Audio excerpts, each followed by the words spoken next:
Master Hosseini இவர் நிறைய படத்துல ஒர்க் பண்ணிருக்காரு. இதையும் தாண்டி இந்தியால இருந்து பங்கேற்கிற நிறைய ஸ்டூடெண்ட்ஸ், அதுவும் இந்த முக்கியமா இந்த வில்வித்தன்னு சொல்லுவாங்க பாத்தீங்களா, இதுல ஃபுல்லாவே ட்ரைனிங் கொடுக்குறவர் இவர் மட்டும்தான். ரீசெண்டா நடந்த வில்வித்துல நம்ம இந்திய மாணவர்கள் நிறைய பேர் ஜெயிச்சுட்டு வந்தாங்க.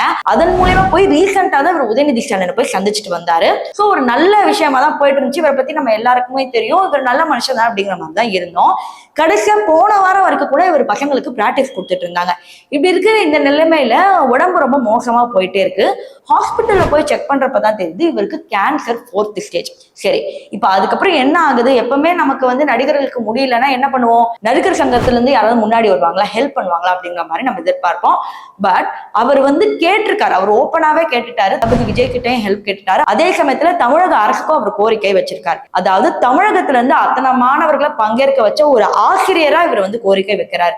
இப்ப இந்த 2 இடத்துல இருந்துமே ரெஸ்பான்ஸ் வரல. இந்த 2 இடத்துலயுமே பேசவே இல்லை. ஏன்னா தமிழக அரசு இப்ப முக்கியமா பார்க்கப்படுற பிரச்சனை பெரியாரை பத்தி தப்பா பேசிட்டாங்க.